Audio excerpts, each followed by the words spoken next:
Welcome, everybody, to the first ever episode of Talkin Trash with the Loop. My name's David McGee, and I'm your host. And today I'm here with Marie Burnett and Danny Rosilio. Guys, how you doing? Doing fine, thank you, David. Doing great. All right, guys, what we're doing today, it's March Madness, as we know.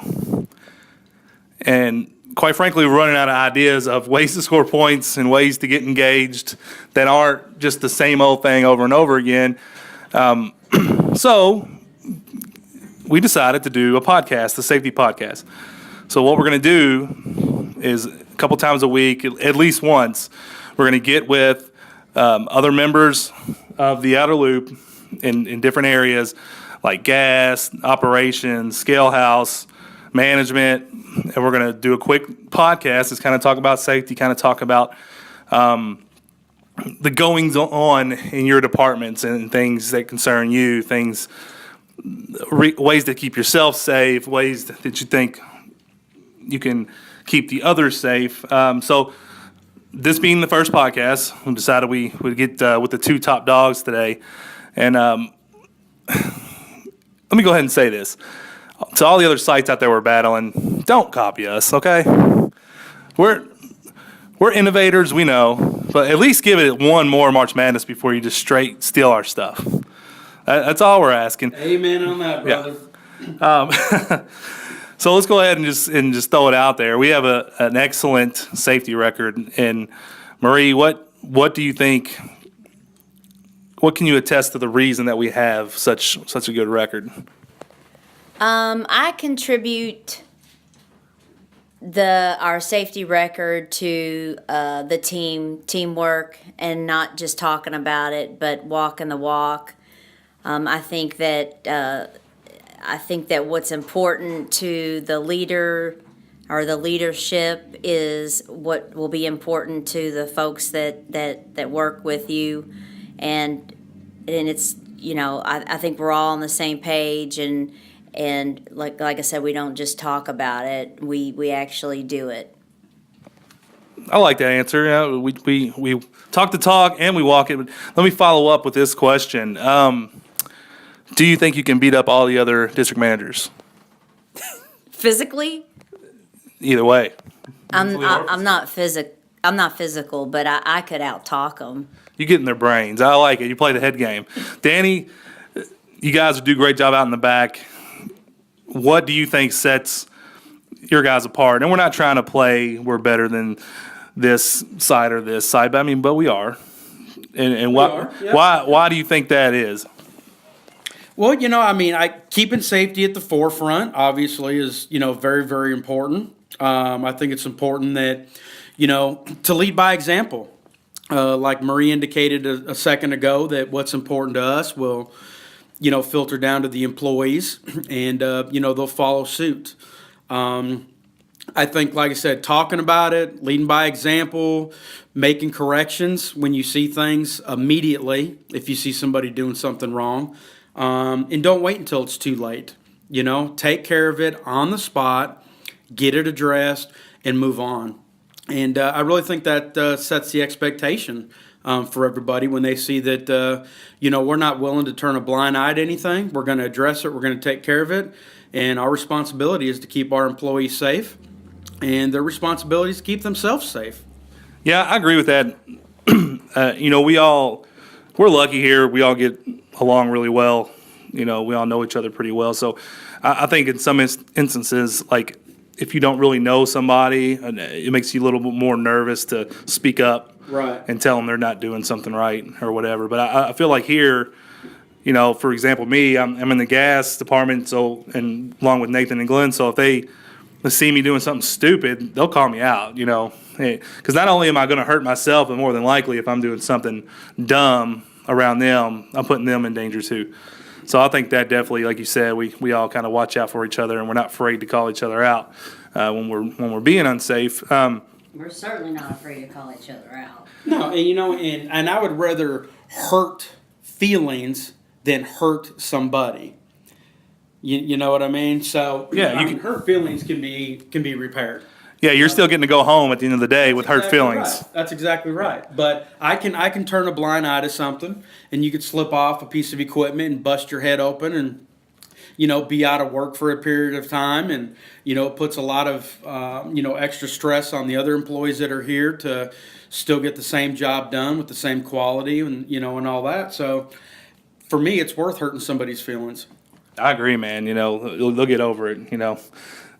Marie's hurt my feelings many times. You're not alone on that. I'm not here to make friends. I mean, I still like her. I might not like her that day, but tomorrow's a new day, and we start over. Marie, what is something that you really like to harp on when you're talking about safety with any of your employees? Complacency, because I know I do that in my life, not only here at work, but outside of work. And I know that's the easiest thing to slip into. If you do something all the time, it's something that you're used to or you do every day, like you're on a piece of equipment, you're an operator, or you're a gas tech and you're walking up to a well every day. And we get complacent. It's human nature. So talking about it, being aware, getting reminders, all that's very important. I know it is to me. So Danny left his kid in the car the other day, forgot he was in there. I mean, that's kind of complacency. You just have to be reminded. Yeah, I can't hate on you, Danny. I've actually. Know the whole story. We're not going to get the whole story. We're going to leave it at that because it's a lot more funny, Okay. And I can't hate on you, man. I've actually came all the way to work and forgot that I had my kid in the car. That's exactly what happened to me. Once I stopped the car, I realized he was in the car. Yeah. But oh well, I forgot to drop him off and take care. Absolutely, I came right to work. So And stuff like that, and been worried about that. Yeah. And Marie, what you said, I totally agree. It's not like working on an assembly line where it's exactly the same all the time, but we do get to where everything's kind of second nature. You do it all the time, that almost to where you don't think about some of the stuff. You just do it, and you might not pay attention to something that's different. For me, for example, I need to look around and make sure there's not a big hole next to the well that wasn't there last month, and something I could fall into, but Mud. or mud, yeah, like I've slipped and fell in some mud. So, thanks a lot for mentioning that. You're welcome. But that was the day I was worried too, wasn't it? Yeah, it was. That You're I right. wasn't there to always look out and take care of you guys. Yeah. See, you totally throwing me off track of what I was saying. Sorry. It's okay. My job. But no, like you said, the reminders we get in emails and stuff that where people get hurt or they pass away because something to do with safety, or I think somebody here got hit in the mouth with a lever off of a box truck, knocked their teeth out. When I see that stuff, when I read that stuff, it does hit me. I'm like, dude, I need to pay attention because I don't want to. Absolutely. I like my teeth. I had braces. I don't want to get some new ones. Yeah. So, Stanny, like we said earlier, the dudes in the back do a great job. And I asked Marie this, so I'm gonna ask you the same thing. What's one of your biggest pet peeves? What's one of your biggest things you like to harp on with those guys in the back? One of my biggest things that I put a lot of focus and emphasis on is making sure that these guys are aware of their surroundings all the time. A lot of this stuff, it does feel like, second nature, but Outer Loop is a big facility. We have a lot of volume, a lot of traffic that comes in here. Conditions change all the time, and these guys have got to be aware of their surroundings at all times. When they are backing up, it's not, I might look back. You will look back prior to putting the equipment into reverse. I put a lot of pressure on them to be sure that they're following the spacing and that they know where everybody is at all the time. And something that they do really good here is that, at the working face, there's more than just one operator. There could be, 3 to 4 depending on what's going on, and they're all watching what's going on. So if they see something that's getting ready to occur, they radio to each other, hey, so-and-so just backed in behind you, be careful, or hey, that truck's leaning a little bit, you might want to tell the driver to put the container down, stuff like that. So they work really, really good together. Together and, kind of watch each other's backs. There's nobody that works here that wants to hurt anybody. Right. They just don't. And this is a dangerous, business to be in. There's no question about that. And, but we have training, we have tools, we have policies, we have procedures. And, if people are following those, we have a really, really good chance that we're not going to hurt anybody and we're not going to hurt ourselves. Yeah, I 100% agree, Danny. And we're not going to sit here and talk your heads off the rest of the day. We like to keep these podcasts, short and sweet, to the point, hopefully entertaining. But I want to leave everybody with this. This is kind of how I feel things go at the outer loop. We all actually care about each other.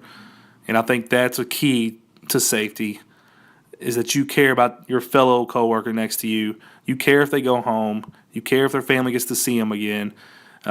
So in turn, you're gonna act in a more safe manner. You're gonna want to make sure your coworker gets to go home. So let's all look out for each other. We appreciate you guys joining us today. I appreciate Danny Marie coming in with me today. Real quick, shout out to Wayne for keeping it down on the safety front. Shout out to Charlie for keeping it down in the ATAC front. Thank you for joining us, and we'll see you next week.